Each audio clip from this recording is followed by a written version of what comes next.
de várias doenças. Não faça uma alimentação baseada em um único tipo de alimento ou nutriente. Tente variar ao máximo os alimentos. Inclua de 1 a 2 porções de frutas diariamente. Com relação às carnes, tente variar os tipos. Durante a semana, peixe, frango, peru, contrafilé, porco e, de preferência, consuma apenas uma vez ao dia. Inclua gorduras saudáveis como coco, abacate, manteiga, castanhas, cacau e ômega 3. Você acabou de ouvir Alimente-se Bem. A qualquer momento a gente volta com mais dicas para você.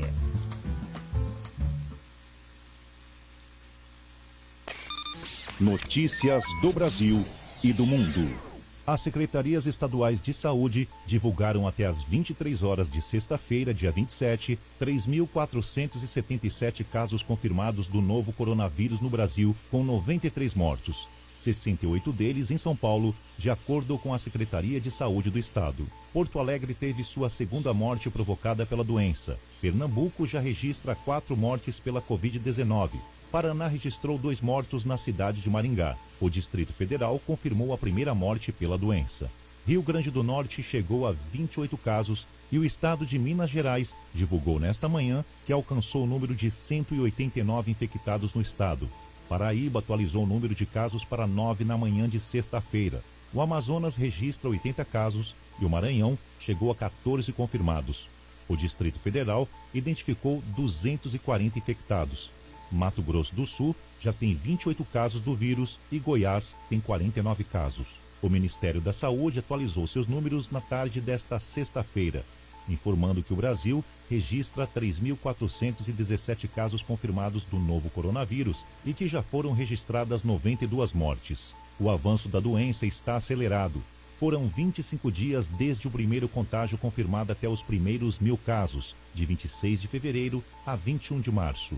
No entanto, os outros 2.000 casos foram confirmados em apenas 6 dias, de 21 a 27 de março. No exterior, primeiro-ministro britânico Boris Johnson anunciou que foi diagnosticado com a Covid-19. Ele é o primeiro chefe de Estado do mundo que foi contaminado pelo coronavírus. No epicentro do coronavírus, Estados Unidos já registram mais de 81.000 casos. O presidente Donald Trump reagiu enviando cartas aos americanos com pedido de isolamento social urgente. A Itália bateu novo recorde e registrou 919 mortes nas últimas 24 horas. Ao todo, desde o primeiro caso, em 31 de janeiro, 9.143 pessoas já perderam a vida vítimas do novo coronavírus apenas na Itália. Notícias do Brasil e do mundo.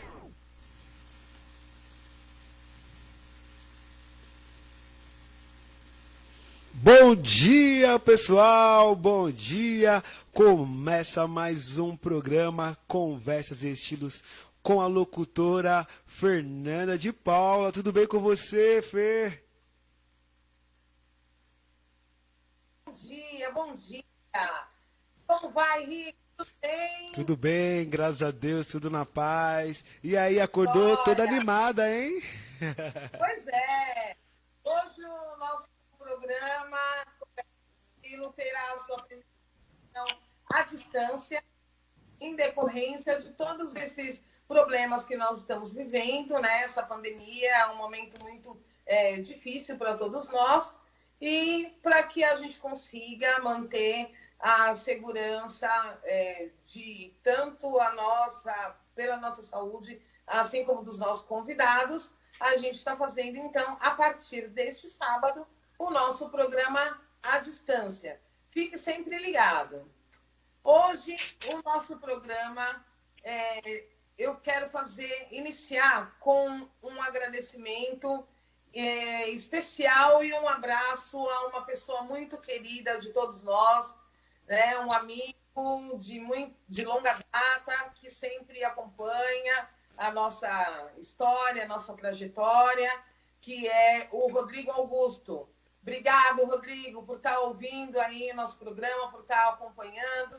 Deixar aqui um abraço também para os aniversariantes do dia, Sara e Fabrício, parabéns para vocês. E então iniciar a nossa entrevista com o nosso convidado, mega convidado no dia de hoje, que é uma pessoa sensacional. É uma pessoa que tem uma trajetória artística fantástica, está na vida artística há muito tempo, cantor, compositor, intérprete, já tem 3 discos gravados, músico de formação, né? Que é o nosso querido Marquinhos Jaca. Ô, Marquinhos, muito obrigada por estar conosco nesse dia. Seja muito bom dia, Fernanda. Os estilos. Bom dia, Fernanda. Bom dia a todos da rádio. É um prazer estar com vocês aqui agora nesse modelo, nosso novo futurístico, né? Tomara que a gente volte a fazer entrevista tete-a-tete, que a entrevista tete-a-tete é muito mais legal do que a gente fazer via videoconferência, mas a gente vai chegar lá. Assim que esse fenômeno que aconteceu agora aí for embora, ou ele for resolvido, a gente vai fazer uma entrevista.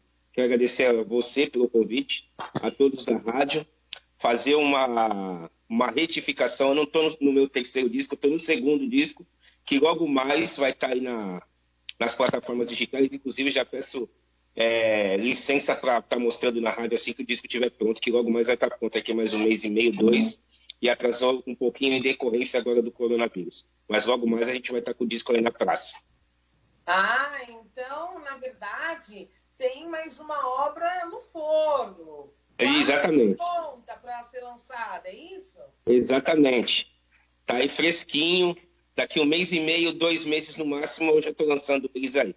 E eu espero que eu possa já ir na rádio para estar levando o trabalho aí para o pessoal fazer uma apreciação. Claro, vai ser fantástico. E será um enorme prazer ter você conosco novamente. Mas, ótimo. Vamos lá. Me conta um pouquinho da sua trajetória, como é que você iniciou na sua vida artística, um pouquinho da sua história de vida que te levou a chegar a desenvolver as suas ações profissionais e a sua carreira dentro do mundo artístico através da música. Bom, a minha família toda é muito musical, né? Eu aprendi a ouvir música com meus pais. Meu pai ouvia muita música, minha mãe ouvia muita música, e hoje eu continuo ouvindo as mesmas músicas que os meus pais ouviam. E por conta disso, meu pai ouvia muito samba de Partido Alto, Bezerra da Silva, Partido em 5, e eu tenho toda essa memória musical e eu continuo construindo dessa forma, que foi uma coisa que meu pai serviu quando eu tinha meus 10, 11 anos. Então essas linhas de samba de Clara Nunes Antigo, Bete Carvalho, Bezerra da Silva, elas vivem no meu pensamento. E por conta disso eu acabei, mesmo que não fosse vontade minha, gostando muito de samba. Aí aos meus 16 anos a gente montou um grupo que chamava-se Pé de Moleque, que hoje em dia não existe mais. E daí pra frente, eu acho que eu tinha 16, dos meus 18 anos pra frente, só música na minha vida. Foi tudo que eu fiz. Aí eu fui estudar, fui me informar. Aí eu fiz uma formação de licenciatura, que eu gosto de lecionar também. E agora eu estou fazendo uma pós-graduação que é em arranjo, que é uma área que eu também gosto de fazer muito. Então foi mais ou menos por conta disso mesmo. Meu gosto de música vem todo da minha família, é tudo familiar. É continuação, é herança de família, vamos dizer assim. Olha só que importante. E dentro da sua formação familiar, dentro do seu contexto familiar, para além de você, outras pessoas também aderiram à carreira artística? Como que funciona isso? Dentro de casa, no seio da família? Olha, eu sei que é muito difícil viver de arte nesse país, mas a minha família sempre me apoiou em tudo que eu fiz na vida. Não teve nenhuma rejeição, muito pelo contrário. O meu pai, inclusive, foi meu maior incentivador. Eu gostava de música, ele me deu um cavaquinho de presente, me colocava na escola de música para estudar, então eu sempre tive incentivo da minha família. Apesar de muita gente ter isso como contrário, porque a arte para viver desse país é muito difícil, e quando você fala que você tem emprego na arte, as pessoas nem entendem como emprego, elas entendem como subemprego, como hobby. Então, quando vocês falam as pessoas perguntam para mim o que eu faço, eu falo que eu sou músico. Aí elas falam assim, você é músico, mas trabalha com o quê? Entendeu? Então a arte aqui é sempre em segundo plano, é um hobby. Ninguém leva a arte a sério nesse país. Por isso que nós somos um país de 8º mundo, 13º mundo, porque a cultura aqui fica sempre para trás. Se as pessoas valorizassem mais a cultura e a arte, com certeza seríamos um país mais evoluído. Eu tenho certeza disso. É lamentável, né, que o profissional na área da música, seja qualquer segmento da arte, ele não tenha o mesmo valor, socialmente falando, né? Não tenha o mesmo valor para algumas pessoas do que outros profissionais. O que, por sinal, é um equívoco, porque para que você se torne um músico, um ator, um arranjador, um artista de modo geral, você precisa estudar muito, não é? Exatamente. Você precisa se capacitar para isso. Perfeito. Nós, músicos, de acordo com as possibilidades que tem, que hoje também é difícil para a gente fazer um curso superior de música, que não é fácil nem para fazer em outras matérias, mas a gente estuda tanto quanto um médico, tanto com um arquiteto, tanto quanto um professor, qualquer outro profissional, e nós somos desvalorizados, não somos reconhecidos culturalmente. É uma cultura do país desvalorizar a arte, entendeu? Então, tudo que é relacionado à arte, independente dela ter nível universitário, de ser entendido como humanas ou não, há uma desvalorização, há um entendimento preconceituoso contra as pessoas que fazem arte. Entendi. A gente realmente lamenta demais, até porque a gente compreende também que esse equívoco se dá uma vez que a cultura salva, né? A música salva, né? Sim. É algo assim muito maior. A gente sabe que através da música muitas pessoas elas conseguiram ter notoriedade, saíram de várias outras situações da vida que de repente não eram correspondentes àquilo e se tornaram grandes artistas, né? Enfim. Mas como dentro desse universo, dentro desse campo, você tem alguma preferência? Você começou a tocar em bares? Como que foi que deu o start profissionalmente na sua história? Bom, eu digo sempre que eu comecei tocando caixinha de fósforo dentro da minha casa. Tocava uma música, eu pegava uma caixinha de fósforo e batucava junto. Aí a gente vai se reunindo com amigos que têm o mesmo gosto. Inclusive, nós que moramos em bairro de periferia, a música que é servida para nós é sempre samba, que a gente chama de música preta brasileira, MPB.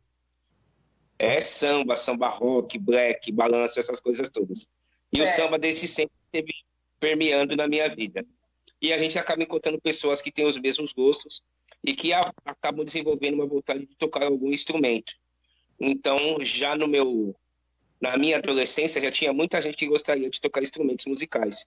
E a gente comprava instrumento, ia tocando, ia se aperfeiçoando, ia ouvindo, aprendendo.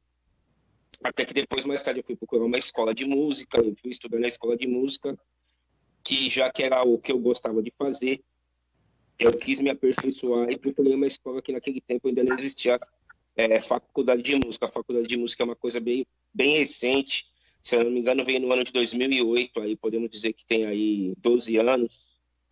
Agora que tem cursos universitários, naquela época tinha conservatórios, escolas de música e outras coisas mais. Então, as pessoas que podemos dizer que eram os meus iguais de lugares periféricos, de bairros de periferia de onde eu morei, as pessoas se identificaram de tocar instrumentos, inclusive instrumentos de samba, e a gente acabava formando um grupo, até porque o samba é uma música agregadora, ninguém toca nada sozinho. É legal você ter um conjunto, uma formação, os instrumentos se complementam. Então a gente acabava se juntando para fazer uma roda de samba, para cantar samba e fazer outras coisas mais.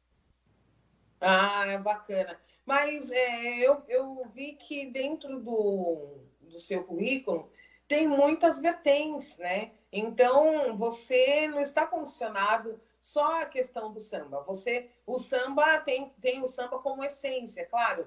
mas você também toca outros ritmos, né? Você atua em outros campos da música, não é isso? Sim. Bom, na verdade, através do samba eu tive contato com outros contextos e o que a música faz, o que o samba costuma fazer. Em 2010, eu gravei o meu primeiro CD, lancei meu primeiro CD, e por conta de não ser um artista conhecido e midiático, eu tive que fazer um trabalho de base, vamos dizer assim. E isso também não foi porque eu quis fazer, acabou acontecendo. O que foi um presente que aconteceu. E quando eu comecei a distribuir meu CD, eu fiz contato com um monte de gente que eu sempre andei em um monte de lugares por conta de bailes, por conta de roda de samba, por conta de festas. E a partir do ano 2000, começou a surgir aqui em São Paulo o que a gente chama de comunidade de samba. A partir, inclusive, o samba de Osasco foi a primeira que apareceu. O que são essas comunidades de samba? São lugares, inclusive na periferia, que agregam sambista, que além de fazer samba, eles dão uma contrapartida sociocultural, que vai além de uma roda de samba. E eu comecei a ser convidado por essas comunidades para mim estar levando meu CD para apresentar para o pessoal. E eu comecei a tomar contato com essas comunidades de samba que, quando eu comecei a me deparar, passavam de roda de samba. Eles davam uma contrapartida eles faziam um trabalho que o Estado não faz.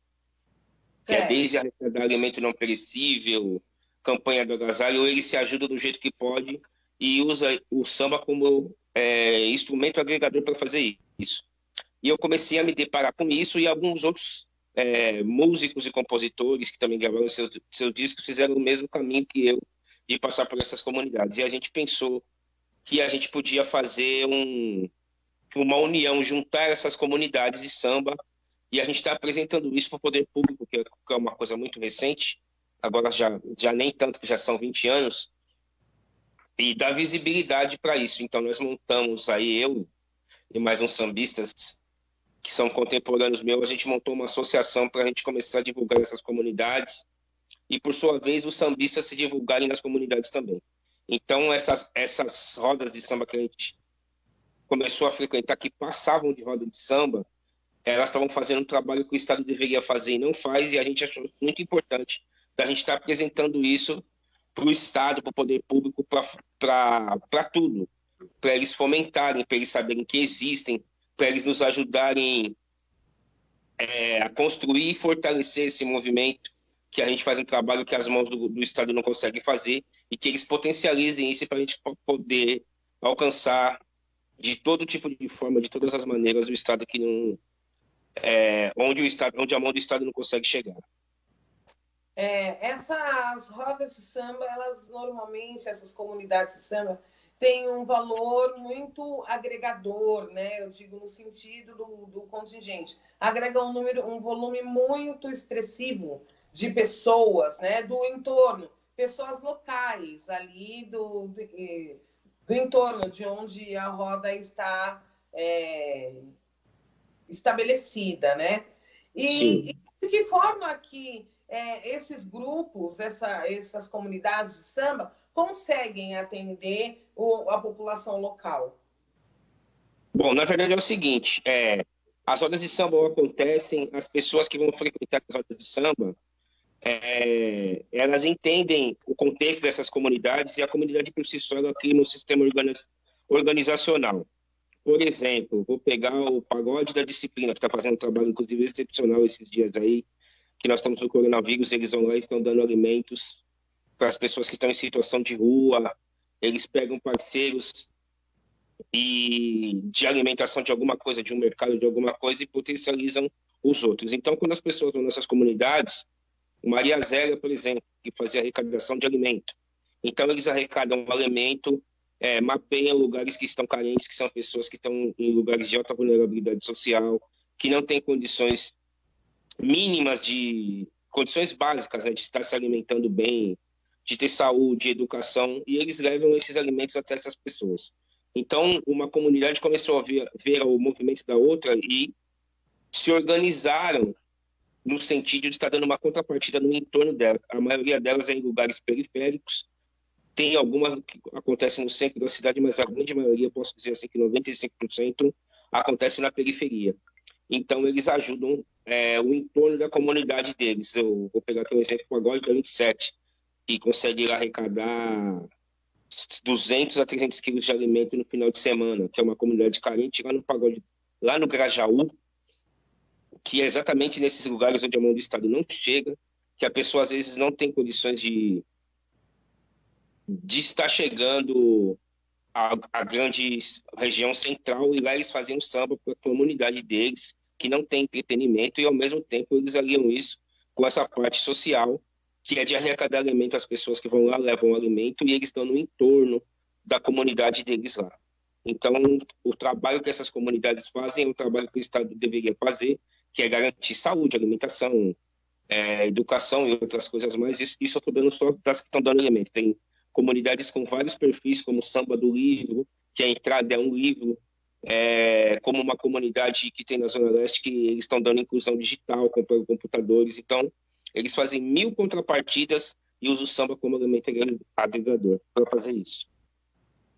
Então, você sabe que agora na época do Carnaval, numa outra entrevista, nós até comentamos a respeito da questão dos megablocos, né, que estão aqui, se instalaram aqui na cidade de São Paulo, no Carnaval. Então, são blocos grandiosos, que tem uma grande estrutura. Normalmente, ela vem composta por artistas bastante renomados, mas que ficam instalados nos grandes centros, né? Ou seja no Parque do Ibirapuera, seja na Praça da República, ou no centro da cidade, ou, enfim, nas grandes avenidas. Lugares esses aonde o nosso pessoal, a galera periférica, realmente tem um pouco mais de dificuldade de chegar, né? E até questionou-se a respeito da possibilidade desses megablocos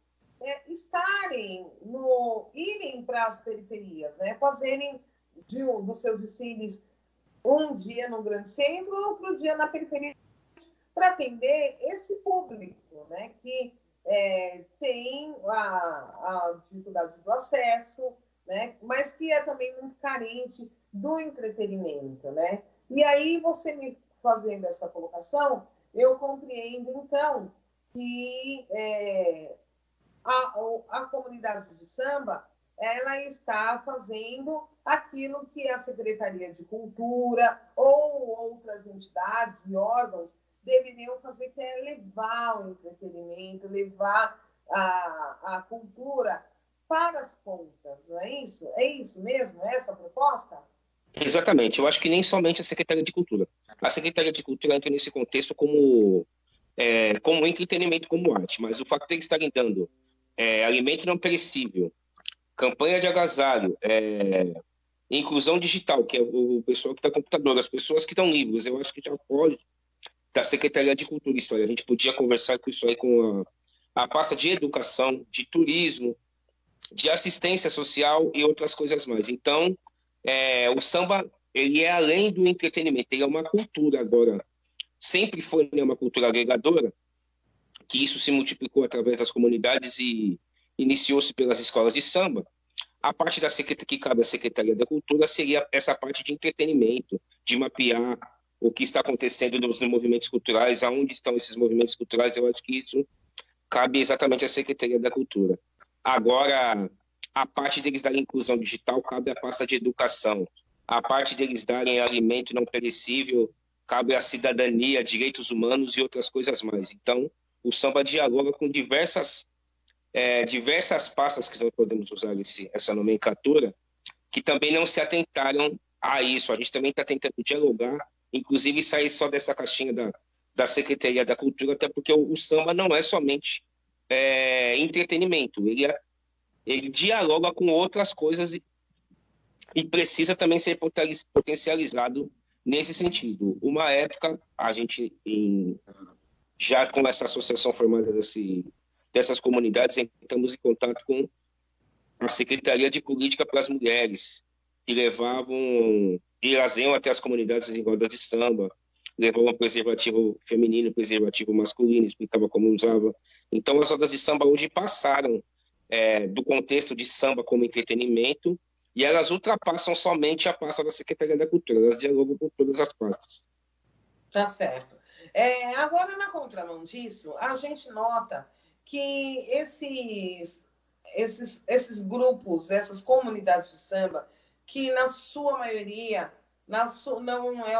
não é via de regra, mas na sua maioria tocam sambas mais tradicionais, sambas de raiz, né, como é muito bem chamado, que esses grupos eles estão também transpondo algumas barreiras, né? Eu digo isso no sentido de que, para além das pontas, a gente percebe que há um valor agregador no sentido de que outras pessoas que estão em bairros privilegiados, que pertencem a outras classes sociais, elas também agora estão aderindo a esse formato e a esse tipo de cultura, o que está trazendo esses grupos diretamente da periferia para outras frentes, para os centros, né? A que você atribui essa transformação? Não entendi sua pergunta. Eu quero dizer o seguinte, que os grupos, as comunidades, algumas comunidades de samba, alguns grupos que atuam nos bairros, algumas comunidades de samba, elas estão saindo da comunidade, estão saindo dos bairros, da periferia, para vir também para o grande centro, para outros bairros, né? Então, a gente entende que está havendo uma adesão muito grande de pessoas de outras classes sociais, de outras regiões, para esse estilo de música, né? A que você atribui isso?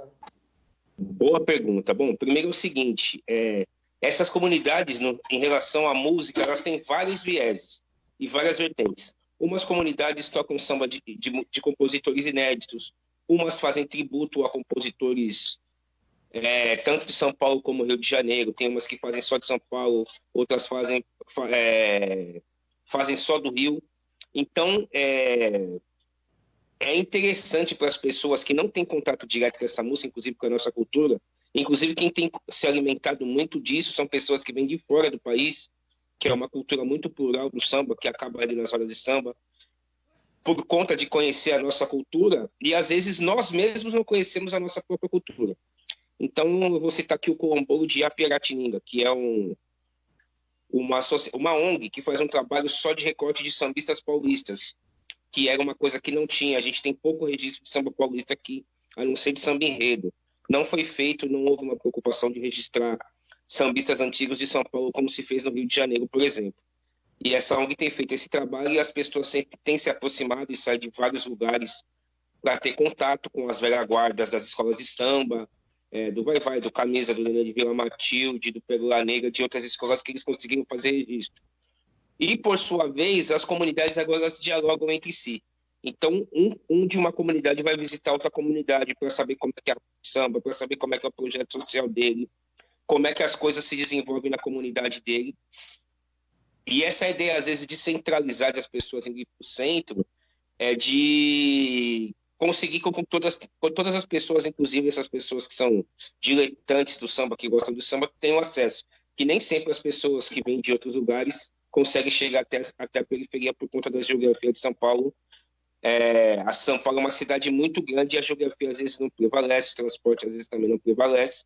E às vezes isso vai para a região central, para que as pessoas que não tiveram contato e não podem ir até as periferias num curto espaço de tempo que vai estar aqui em São Paulo consiga estar entrando em contato. Então, o primeiro viés é isso, eles se comunicam entre si. Uma comunidade vai visitar outra, um sambista vai visitar outra, às vezes tem encontro de comunidades, às vezes é aniversário de uma comunidade, as outras comunidades vão até essa comunidade aniversariante para prestigiar, eles acabam tendo contato, trocam experiências, saberes, informações.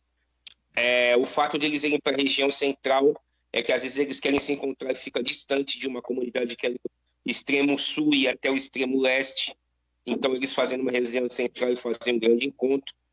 Eu acho que o fato de também e de ocupar também alguns espaços, inclusive espaços públicos que tem no centro, que também nos pertence, tanto quanto na periferia. E eu já vou aqui, em relação a espaço público, muitas dessas comunidades têm espaços públicos ao lado de onde o evento delas acontece e nunca adentraram os espaços públicos, eles nunca conseguiram fazer essa atividade dentro do espaço público, que é uma outra dificuldade que a gente tem também. Então, em relação a isso, centralizar essas comunidades é por conta do encontro, por conta da geografia da cidade, por conta de agregar mais pessoas que não podem ir, ou estão aqui só de passagem em São Paulo, ou vêm de outros lugares do município ou do próprio estado, e a troca de informação e de saberes, e as vertentes que eles têm. Então, cada comunidade tem alguma especificidade. Uma toca só faz samba do Rio de Janeiro, eles fazem um tributo para Silas de Oliveira, que é um compositor de samba enredo do Rio, que só canta Silas de Oliveira. Aqui em São Paulo tem pessoas que fazem o trabalho só com o samba de São Paulo. Então, as pessoas que são diletantes do samba e querem estudar o samba integralmente, eles vão até esses lugares e se informam como é que era feito, qual que é a diferença do samba paulista para o samba carioca, do samba baiano, do samba de Minas Gerais, e as pessoas vão se informando. E São Paulo se tornou um grande reduto disso, de informações que as pessoas conseguem colher essas informações para o seu estudo. Algumas pessoas fazem trabalho de faculdade, algumas pessoas são diletantes, então tem 1000 perfis de coisas que esse movimento consegue fazer. Tá certo. Então a gente vê isso como uma forma positiva, muito positiva, aliás, né? Até porque está disseminando a cultura, né? Exatamente. Permitindo que outras pessoas também tenham acesso a essa arte, a esse formato, né, de samba que é tão peculiar e tão rico de informação, inclusive. Agora, uma dúvida. Dentro das comunidades de samba, dentro do contexto de comunidade de samba, existe ou houve em algum momento também a questão da marginalização, assim como aconteceu com as escolas de samba no seu momento de criação? Sim, o samba desde sempre é perseguido. É uma cultura negra e tudo que é da negritude aqui é perseguido. Não estou falando do samba. Eu estou falando de tudo da matriz africana. Religião de matriz africana é perseguido, o samba é perseguido, o hip hop é perseguido. Então, tudo que é da negritude, nós vivemos num país altamente racista e nós somos perseguidos mesmo, sem esconder nada de ninguém. E eles também não escondem que nos perseguem. Então, a gente ainda é muito perseguido, lógico que muito menos do que o sambista dos anos 50, como o seu Carlão do Peruche já foi perseguido, que apanhou da polícia, essas coisas mais. Hoje isso diminuiu bastante, mas ainda existe. Ainda nós somos perseguidos, a gente vai fazer rodas de samba em alguns lugares. Tem gente que ainda chama a polícia porque nós estamos fazendo samba. E do outro lado eles alegam barulho, mas tem uma igreja do outro lado que eles estão gritando os louvores deles muito mais alto que o samba, e ninguém chama a polícia para a igreja, mas chama a polícia para o samba, que está fazendo uma coisa agregadora, que chama para todo mundo, que dá entretenimento. Então a gente ainda sofre muita perseguição por conta disso. Ainda nós somos discriminados. Ainda é uma cultura de gente preta, de preto, que ainda é perseguida. Eu tenho bastante clareza disso. Diminuiu, não vamos falar que nós hoje sofremos o que sofreram os sambistas nas décadas de 70, 80, mas a gente ainda continua sofrendo essa perseguição. Eu acho que o que a gente conseguiu de diferente agora é a gente se juntar mais e a gente entrar em contato com os órgãos públicos, que os órgãos públicos nos conheçam, que a gente se organiza, que a gente entre em contato com órgãos competentes, CT, DSV, para poder fazer as nossas atividades. Aí isso, quando chega a algum órgão, que é a presença do Estado, que a presença do Estado que a gente tem mais constante é a polícia, ou as outras coisas não chegam, a gente tem um documento para apresentar e falar, não, a gente está aqui legalizado, temos um documento, estamos liberados para fazer o samba na rua, para fazer isso, mas a gente ainda sofre muita perseguição. E essa perseguição também vem de todos os lugares. O samba não é que é da identidade ao país, que todo mundo, internacionalmente, todo mundo conhece o Brasil como o país do samba, da caipirinha, mas o Brasil ainda não se reconhece como país do samba. Então a gente ainda tem essa problemática, que aqui é um país altamente racista e a gente é perseguido em tudo que é elemento da cultura negra. A gente é perseguido como sambista, é perseguido como religião de matriz africana, como capoeirista, como hip hop. Então tudo que é de coisa de preto é perseguido nesse lugar. No contexto de carnaval, a gente percebe que houve, ao longo do tempo, uma elitização, né? E aquilo que muitos chamam de embranquecimento, né? Por conta do formato que se dá, né? E você acha que o samba de comunidade, a partir do momento que as pessoas têm essa amplitude no sentido do conhecimento, ela corre o risco de ter esse formato, de caminhar para esse mesmo segmento, para desta mesma forma? Bom, eu acho que esse embranquecimento que se deu nas escolas de samba foi por conta da mercantilização que a escola de samba sofreu. A escola de samba sempre foi um núcleo de resistência negra quilombo, e a partir do momento que começou a se monetizar muita coisa nas escolas de samba, de fantasia, os sambistas mais carentes, inclusive os pretos, eles foram sendo pulverizados das escolas de samba, e muitas dessas comunidades de samba, eles são oriundos das escolas de samba que formaram suas comunidades.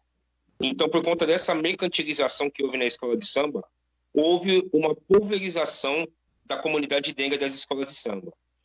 É uma palavra meio forte de usar, mas eu posso dizer isso também, que de certa forma também há uma apropriação cultural das coisas do negro. As pessoas se apropriam, isso também não falo só do samba, de tudo que é do negro, mas eles não aceitam o negro. Eles se apropriam do samba, se apropriam do hip hop, se apropriam das coisas dos negros, mas não aceitam os negros. Então eles aceitam a nossa cultura, mas não nos aceitam. Então existe essa apropriação cultural de usar a nossa cultura e em detrimento nos afastar, entendeu? Eles nos afastam da nossa própria cultura. Então, esse processo mercantil que a escola de samba sofre, que afastou o sambista, e a escola de samba também sofreu um processo de organização já na década de 70 para cá, e não foi por conta de acharem a gente bonito, foi por conta do valor que o carnaval gera. Então, não é por representatividade, a gente tem que ter isso bem claro, que a gente acha que está sendo representado e não está. Isso daí tem muito mais a ver com consumo do que com representatividade. É o dinheiro que entra, a receita que entra para o Estado. Não tem nada a ver com representação da cultura negra. A gente tem que tomar muito cuidado em relação a isso, não só contra o samba, contra as outras coisas também. Exatamente como aconteceram nos blocos de carnaval. Os blocos de carnaval começaram a se organizar, acho que de uns 6, 7 anos para cá. Organizaram isso e eles viram um retorno que isso gera para a cidade. Aí eles acharam agora que o carnaval está ficando bonito, a Secretaria de Cultura organiza, mas aí foi feito estatísticas e números, eles levantaram o valor que o município arrecada em relação a isso.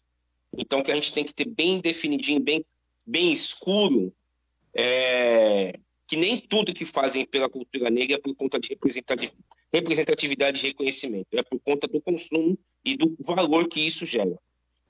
Temos que ter isso bem escuro na nossa construção. Então, a gente teve uma pulverização das escolas de samba por conta da mercantilização que a escola de samba sofreu, que afastou a negritude, que acaba se formando em outros guetos, novos guetos, que esses guetos são os novos quilombos, são as comunidades. A escola de samba acaba por sofrer esse embranquecimento, que hoje até para o sambista assistir tem que pagar. Meu pai dizia isso, eu tinha 5 anos de idade, que ia chegar um dia que nós íamos ter que pagar para sair no samba, e isso está acontecendo. Dentro do contexto, ainda dentro do contexto de carnaval, a gente sabe, falando no sistema econômico da cidade, né, que a economia da cidade, o carnaval é a terceira maior economia dentro da cidade de São Paulo. As comunidades de samba, elas geram economia local, elas fazem com que haja uma crescente nesse sentido, gere emprego. Como que funciona dentro desse contexto? Então, as comunidades geram, eu não consigo te mensurar os números, mas eu consigo te dar parâmetros. Vou pegar, por exemplo, a comunidade do Maria Zélia. A comunidade do Maria Zélia, ela tem o que a gente chama de economia criativa, não só ela, todas as comunidades. Se elas fazem um evento lá, logo as pessoas vão consumir cerveja, vão consumir espetinho, vão consumir cachorro-quente. Então, as pessoas que já são daquele entorno, elas fazem alguma coisa para elas terem um dinheiro, para elas se manterem, alguma coisa, e acaba fazendo o que a gente chama de economia criativa. Então, essas comunidades, elas têm uma economia criativa, que a gente ainda está estudando isso, qual que é os números, quanto que isso gera, que é uma coisa que pode ser proporcional ao carnaval, porque o carnaval é um evento pontual e acontece só no mês de fevereiro, e essas comunidades fazem isso o ano inteiro. Então, se a gente for fazer um parâmetro entre as comunidades e a escola de samba, pode ser que as comunidades ainda gerem mais movimento econômico do que as escolas de samba, porque a escola de samba é um evento pontual, e as comunidades são só no ano inteiro. Então, a gente tem um movimento econômico nas comunidades perfeitamente, que eu não consigo mensurar em números, que valor, que isso é um estudo bem sistemático, porque as escolas de samba, as comunidades de samba agora são muito grandes, já tem 100 comunidades minimamente em São Paulo, e a gente tem que ir até lá para saber como isso funciona e levantar números. É um estudo bem minucioso, inclusive a gente precisa de ajuda para fazer isso. A gente não consegue fazer com os nossos próprios esforços, a gente precisava de um órgão que nos ajudasse para fazer isso, essas estatísticas de quanto essas comunidades movimentam, que não é um dinheiro pequeno, é um dinheiro bem grande, que eu acredito que se não é igual à escola de samba, é maior, mas menor eu tenho certeza que não é, por conta do tempo, que isso são 12 meses eu acho que ela só praticamente no mês de fevereiro tem essa escola de samba, no mês de janeiro, que é férias, em fevereiro volta a samba tudo. Então existe um movimento econômico, uma economia criativa, que gira no entorno das comunidades de samba.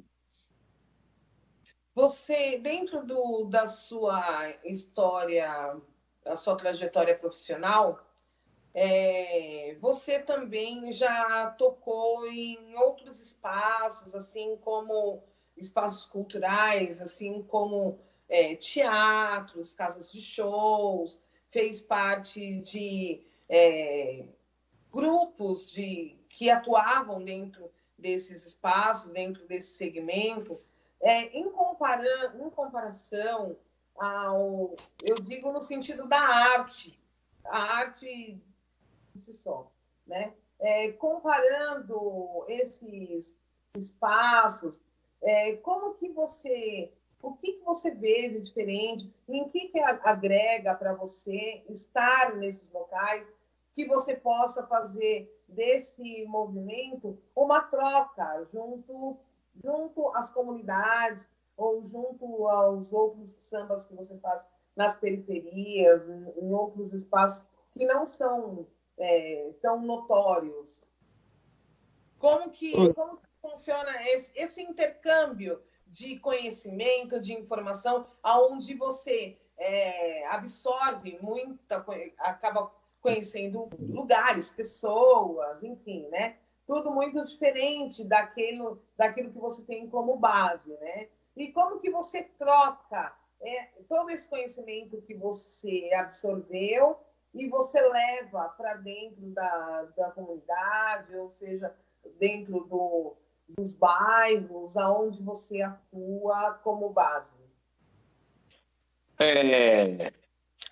Bom, esses espaços que a gente vai se apresentar, que às vezes são fora de lugares periféricos, como teatro, primeiramente eu acho que é um lugar que tem que ser ocupado por todos têm que ter acesso, e nem sempre todas as pessoas têm acesso a esses lugares, inclusive tem lugares fantásticos na própria periferia, como eu já havia comentado antes, que são céus, casas de cultura, teatros, a maioria em bairro de periferia, que tem teatros fantásticos, espaços de apresentação fantásticos, e essas próprias pessoas não conseguem adentrar isso. Então, a maioria das vezes, em lugares que eu vou tocar que não são periféricos, que são esses teatros, a gente nota um público um tanto quanto diferente, que eles também gostam da nossa música tanto quanto os outros, e que eles também, às vezes, não têm acesso àquele tipo de música. Então, a gente tem várias coisas para conversar em relação a isso. Primeiro que a música que a gente faz, às vezes ela não dialoga com certo tipo de classe social. E quando essas pessoas de classe social diferente se deparam com isso nas casas que nós vamos tocar, elas gostam daquilo. Então, a nossa cultura é boa, mas ela é sabotada, ela é boicotada. E nesses espaços, poucas vezes ela vai, quando vai, agrada. E eu acho que o agradar dessa cultura também preocupa aos que não gostam. Então, a gente tem essa grande problemática, mas é uma cultura que todo mundo gosta. A cultura do samba todo mundo gosta. O Brasil é, de fato, o país do samba, não tem como negar. É verdade. E as pessoas que estão... A propósito, quero até aproveitar, você me desculpa te interromper, mas se eu não falar, depois o pessoal vai puxar minha orelha. Quero aproveitar para deixar um abraço enorme aqui para o pessoal da Ala Verde, que te quero verde, do Camisa Verde Branco, e a galera do bloco Tô Atrasado, Mas Eu Chego, que atuou aí na Zona Norte, justamente com essa proposta de levar a cultura para as periferias, para o entendimento daqueles que menos abastados, diria, né? Vamos lá, Jaca. Então tá, eu já estendo meus abraços também a esse povo que é seu, que agora é nosso. É isso aí. Ô, Jaca, qual foi o seu primeiro sucesso? Qual foi o meu primeiro sucesso? Bom, para mim falar em sucesso é difícil, não tem sucesso em lugar nenhum. Ninguém ainda nem me viu na capinha do Kisuko. Imagina! Mas as músicas... a música que foi, inclusive, no Camisa Verde, que no Camisa Verde tinha uma roda de samba que chamava-se Estação Barra Funda, que eu não lembro há quanto tempo saiu, e eu tinha uma música inédita, que inclusive deu nome ao meu primeiro CD, que chama-se Número 1 do Brasil. Essa foi um samba de partido alto que chamou a atenção do povo lá, e todo mundo gostou, e eu acabei, eu acho que um ano e meio depois, gravando o CD, e ele acabou com esse nome de Número 1 do Brasil, que é o samba de partido alto, que é uma música que todo mundo gosta, aqui pelo menos em São Paulo, mas a música assim que me trouxe gratas surpresas de lugares que eu não imaginei, chama-se Vovó Maria, que é uma música que eu fiz para minha filha e ao mesmo tempo para minha avó, que minha avó era Maria, e minha avó é a grande cuidadora espiritual da minha família. Eu acabei fazendo uma música para minha filha e para minha avó ao mesmo tempo. E essa música chegou a lugares que eu nem imaginava que ia chegar.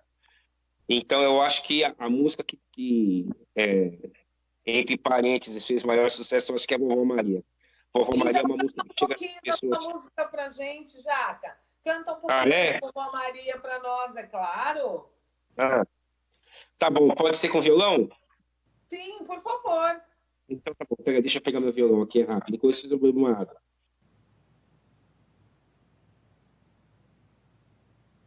É isso aí, gente. Esse é o nosso programa ao vivo, à distância.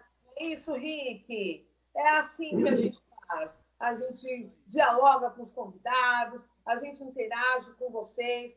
Entrem no nosso site, façam as perguntas de vocês. Com certeza. E vamos agora ouvir um pouquinho do nosso convidado, um pouquinho da sua obra. Vamos lá. É isso aí, música boa, né, Fernanda?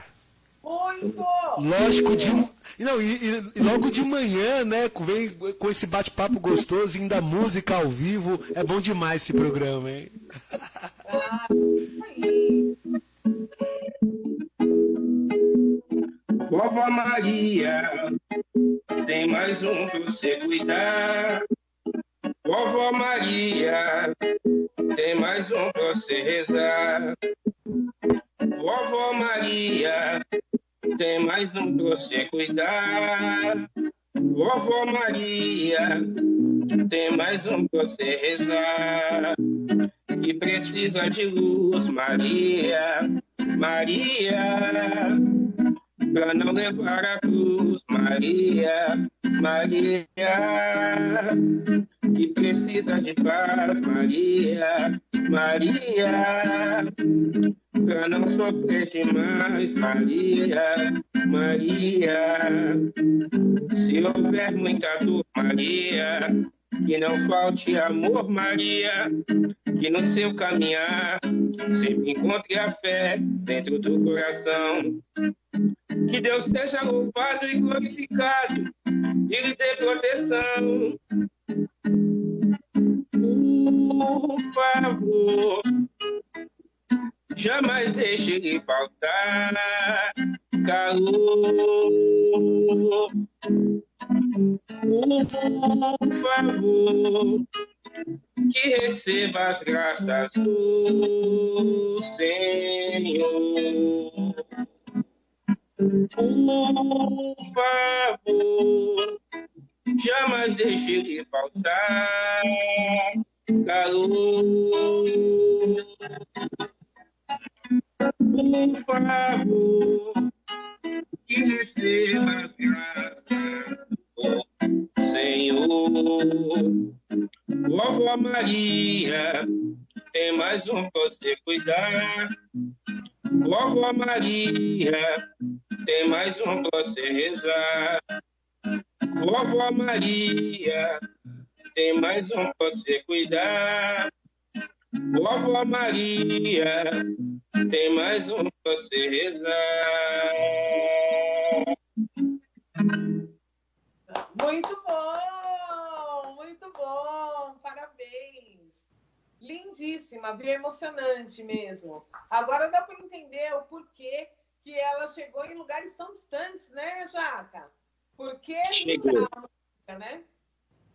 Eu tive gente de Brasília, Santa Catarina, quase o Brasil todo, gente me mandando mensagem por causa dessa música. A gente regravou em alguns lugares. Chegou no terreiro de candomblé, eu cantei uma vez no lugar, uma menina falou que eu nunca cantava. Ela falou, essa música é sua? Eu falei, ela falou, pô, você acredita que canta lá no meu terreiro em Campinas? Como se fosse um ponto? Nossa! Você acredita? Realmente. Tive gratas surpresas com essa música. Pois é. Lindíssima, viu? Parabéns. E como que foi para você gravar o primeiro CD? Como que se deu isso, esse start, assim, no sentido da formação e comercialização? Bom, quando eu gravei meu primeiro CD, eu tive numa casa lá na Vila Madalena, que chama Senhor do Borogodó. E a Rai Lídia estava cantando lá, uma amiga minha, cantora, e ela me chamou para me cantar uma música. E eu perguntei se eu podia cantar uma música inédita. Ela falou, canta o que você quiser. E eu cantei uma música inédita que chama-se Pior Pesadelo, que é uma música que eu fiz para um amigo meu, cantar para a esposa dele, que ele acabou não cantando, e eu acabei gravando no primeiro CD. E eu cantei a música e a música agradou. E assim que eu terminei de cantar, uma moça perguntou para mim, pô, a sua música é muito legal, onde é que eu ouço sua música? Eu falei, em lugar nenhum, eu nunca gravei, é inédita. Aí ela falou, pô, você deveria gravar, pô, essa música é bem legal. Aí eu fiquei com aquilo na cabeça, eu já tinha mais umas outras composições. Aí eu juntei com os meus e falei, pô, gente, eu tô a fim de gravar um CD aí e fazer um registro de umas músicas. Aí o meu povo deu ok, a gente foi pro estúdio. Aí eu tinha um carrinho naquela época. Para gravar um CD tem custos, sai caro para fazer, eu acabei vendendo o carro para mim fazer o CD. Aí eu vendi o carro que eu tinha e gravei o CD. E qual é a música? Como que chama a música que você cantou? Pior Pesadelo. Canta um pouquinho dela pra gente. Canto. Essa música dá novidade, mas eu vou cantar. Eu vou contar a história rápido aqui para todo mundo entender. Bom, como vocês sabem, eu moro no bairro periférico do Jaçanã, e era um dia de semana, e tem um barzinho aqui que chama-se Tonico, o bar do Tonico, que quase nunca fecha aquilo lá. Às vezes, em alguns anos, fecha no Natal ou Ano Novo, mas nem sempre fecha. E a gente estava tomando cerveja lá, era 00:30, quase chegando 1, e a esposa de um personagem que foi buscar ele no bar. E ele ficou bastante constrangido e também acabou constrangendo todos os deselegantes. Ela buscar ele no bar uma hora daquela, e ela estava com uma roupa um tanto quanto peculiar, e eu acabei tomando as dores dele para mim. Eu falei, pô, se fosse comigo eu ia ficar bastante bravo se alguém viesse me buscar no bar. Aí eu falei, eu vou fazer um samba com essa temática. Eu acabei fazendo um samba que chama Super Pesadelo, vou cantar. E no fim eu nunca mais ia o sujeito e acabei levando no meu CD.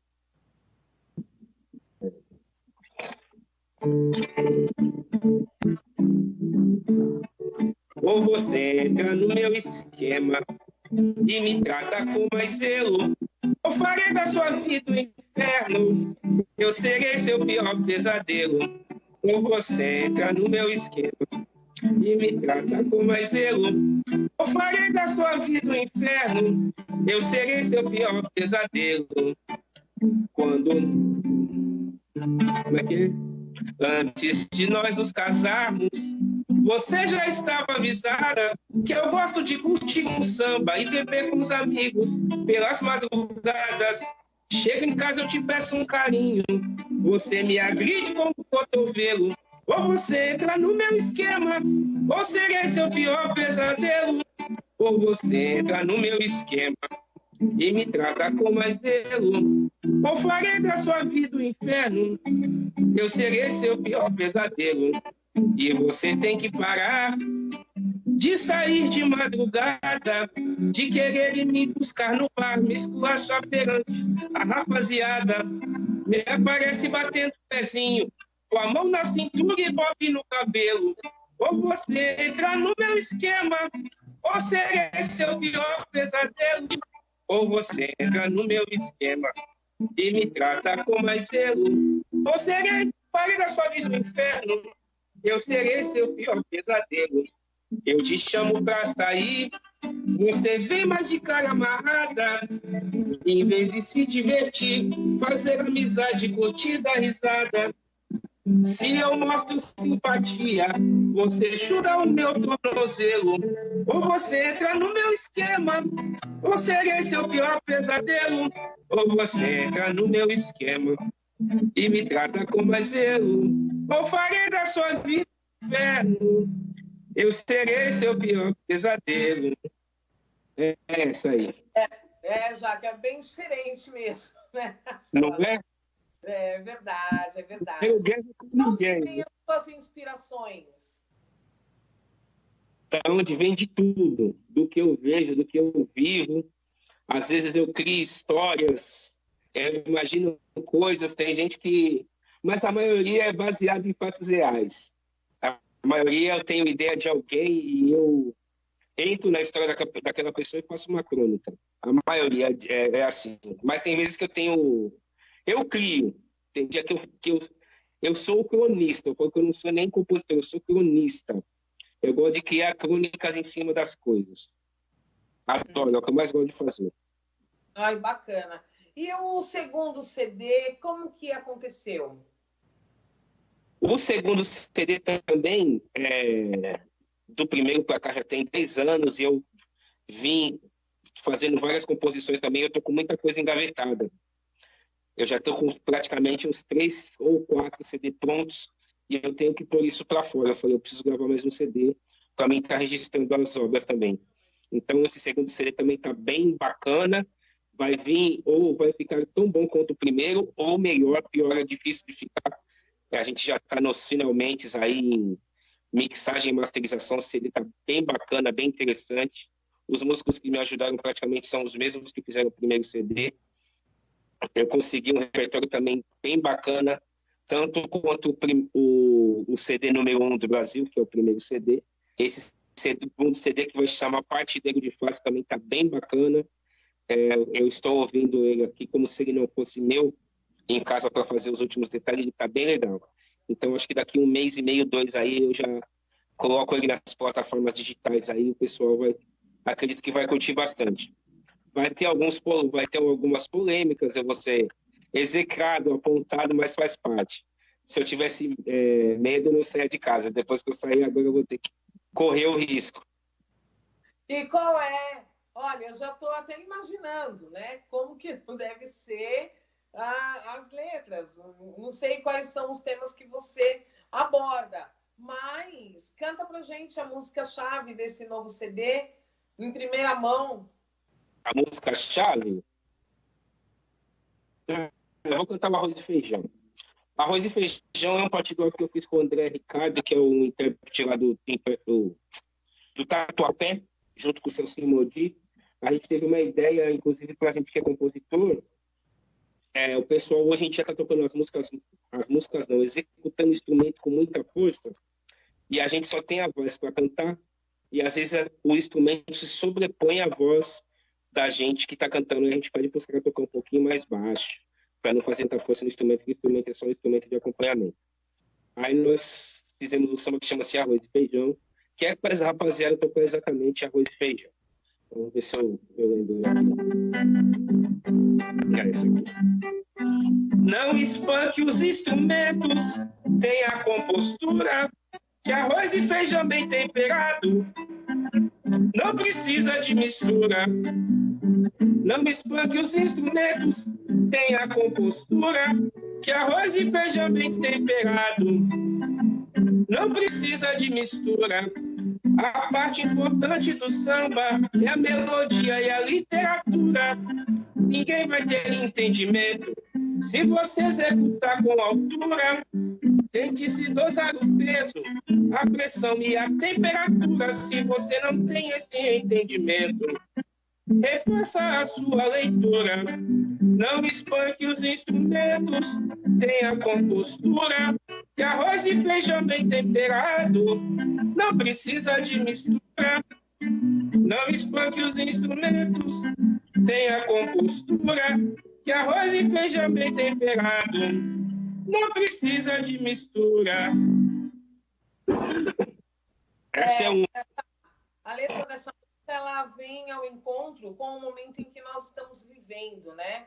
Um momento de isolamento social, um momento de pandemia que acerca todo o mundo, né?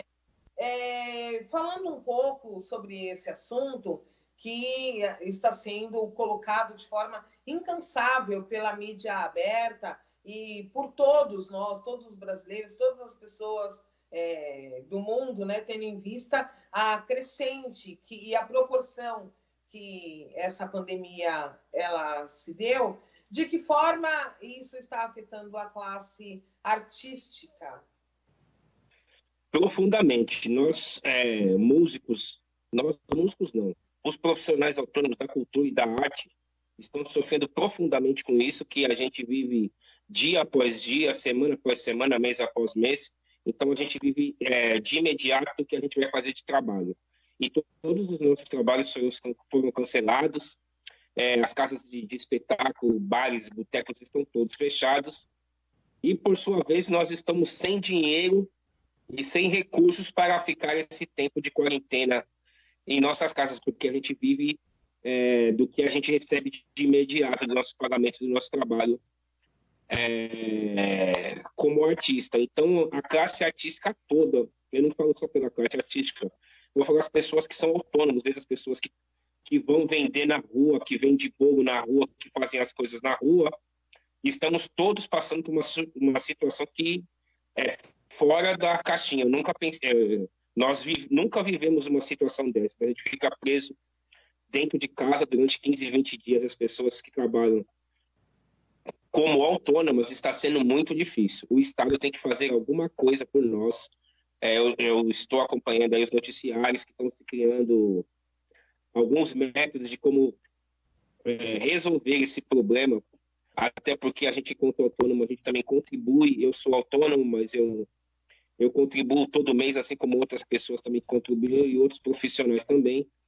Então, a gente tem direito nesse mês, inclusive, é garantido na Constituição esse direito, e o Estado tem que nos dar, nesse tempo de quarentena, que nós vamos ficar em casa, de ter algum recurso para a gente sobreviver, entendeu? Porque a gente já está sem questão de sobrevivência, entendeu? De a gente poder se alimentar, de a gente poder pagar a nossa compra no mês, que ninguém está dando comida para ninguém no mercado. Então, a situação agora está bem difícil. Eu, por enquanto, estou conseguindo. Aqui em casa, graças a Deus, tem comida, não está faltando nada. Mas o dinheiro já está eu já estou com a corda no pescoço. Então, a situação está para nós músicos, para as pessoas da arte, para as pessoas que são autônomos em geral, o negócio vai ficar feio, já está feio. Se a gente já sentiu esse impacto em 15 dias que a gente já está parado, imagina se a gente tiver que ficar 2 meses, 3 meses parado. tá bem difícil. Essa situação, ela tem afetado a todos nós sob todos os aspectos, né?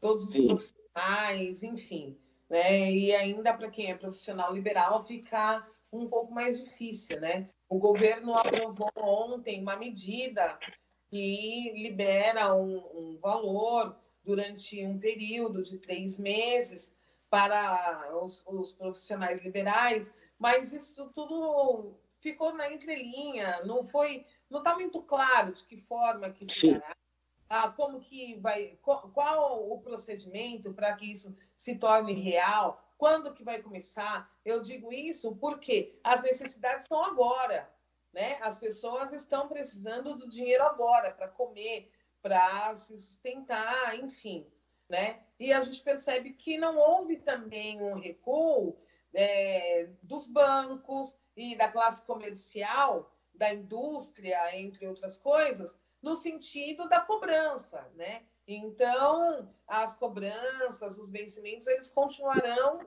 sendo feitos, desculpe, de uma forma desmedida. E a pessoa sem recursos, como faz para pagar?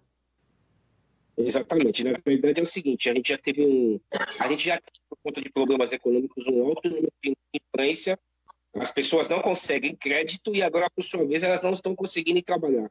Como é que nós vamos fazer com isso?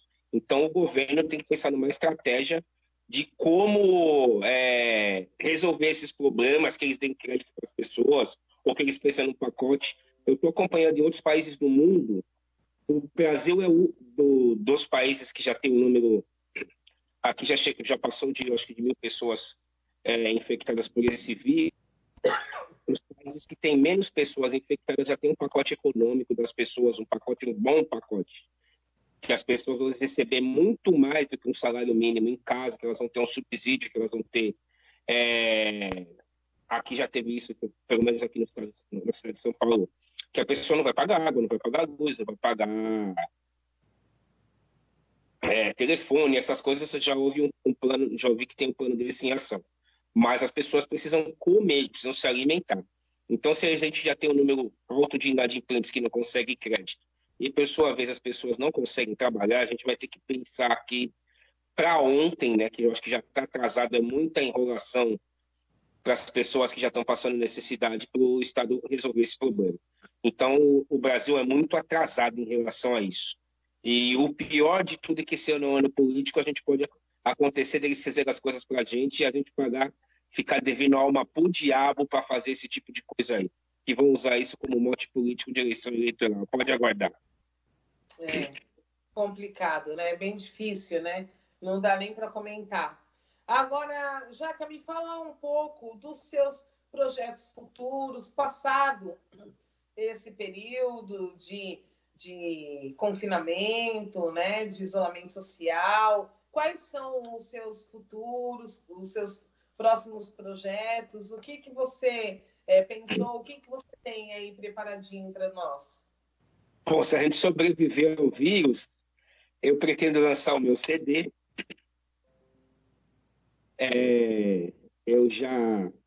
Como eu disse aqui, eu acho que uns 2 meses o CD deve estar pronto. Fazer lançamento de CD, fazer umas apresentações, percorrer as comunidades. E a gente está lutando aí, eu e mais alguns amigos aí, em relação às políticas públicas para a cultura, para o samba. Os meus planos, eu não tenho muitos planos a longo prazo, não. Meus planos são para agora. Eu quero lançar meu CD, divulgar ele bastante, fazer apresentações, resolver umas questões políticas que têm relação, inclusive, ao samba, que já tem lei, mas ainda não foi implementado, tanto o samba quanto as comunidades. A gente tem batido muito nisso em relação a orçamento, inclusive também para a cultura, a gente tem participado muito dessas coisas. E pós lançar esse CD, lançar outro. Eu tenho mais uns 2 CDs para lançar depois desse. Já tenho bastante material pronto aqui. Legal! Vai ser de linhas diferentes. Eu quero lançar um CD só de samba dolente agora, que eu fiz 2 de Partido Alto. E eu tenho muito samba dolente também que eu fiz e eu quero estar registrando. Esses são meus projetos aí, não tenho nada de muito... Vai ser um prazer, eu tenho certeza que todo mundo vai amar. E agora, por fim, eu gostaria que você cantasse mais um dos seus sucessos, mais uma das suas obras, para que os nossos amigos, ouvintes, para que todas as pessoas que estão acompanhando o nosso programa, que acompanham todos os sábados o programa Conversas Estilo, pela Rádio Boa Música FM, tenham a oportunidade de conhecer um pouco mais do seu trabalho e que, assim, ao término disso, você deixa o seu telefone de contato para quem quiser te contratar, quem quiser atuar junto com você no sentido profissional, quiser contratar o seu trabalho para algum... Quero saber como que você atua, se você faz festas, eventos, né? E se você faz, deixa o seu telefone para a gente. Tá legal, eu faço de tudo aqui. Eu só não fui pago para tocar em velório, que em velório de sambista a gente foi samba. Mas no resto, no que você puder imaginar, eu já trabalhei, já fiz de quase tudo. Então, eu vou deixar aqui primeiro, para quem quiser saber das minhas músicas, inclusive as que eu cantei, que já foram gravadas, procure nas plataformas digitais, eu estou em todas elas aí. Marquinhos Jaca, clica aí no Google Marquinhos Jaca, eu estou no Deezer, no Spotify, no iTunes, as minhas músicas estão em todas as plataformas digitais. Esse próximo CD também vai para as plataformas digitais também, no geral. O telefone de contato é 11 99875 6610. Vou repetir, 11 99875 6610. Queria te agradecer, Fernanda, por ter me convidado para fazer o programa. Foi muito bacana fazer essa entrevista nesse momento que nós estamos de quarentena em casa. Inclusive, eu tenho conversado muito por esse mecanismo de tecnologia, Skype, WhatsApp, agora a gente só se fala por vídeo. Inclusive, eu tenho falado muito mais com as pessoas agora do que eu falava antes. Está sendo bem interessante. Vivemos para ver isso, né? Nós que colocamos ficha no orelhão para se comunicar, onde a gente consegue fazer vídeo chamada para estar entrando em contato. Te agradeço tudo. Sempre que vocês me chamarem, eu estou pronto. Eu vou fazer aqui a minha saideira, mandar um abraço para todos que estão ouvindo a rádio aí. Muito obrigado para todos e por todos. Eu vou cantar aqui a número 1 do Brasil, que é a que deu nome ao meu CD, no primeiro CD, está aí nas plataformas digitais. Vamos junto, vamos em frente, que o samba não pode parar, e depende da gente mostrar que ele é popular. Ele é verde, amarelo, branco, paz e azul anil, e o mundo reconhece o número 1 do Brasil.